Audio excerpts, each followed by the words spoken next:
jou daaglikse CLF inspirasie, bly glo.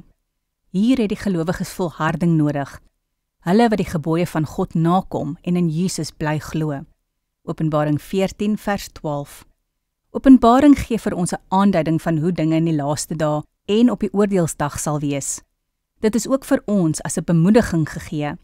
Baie van die prentjies is vir ons moeilik om te verstaan, maar ons word versterk deur die wete dat ons net moet bly hoop en aan God se beloftes vashou.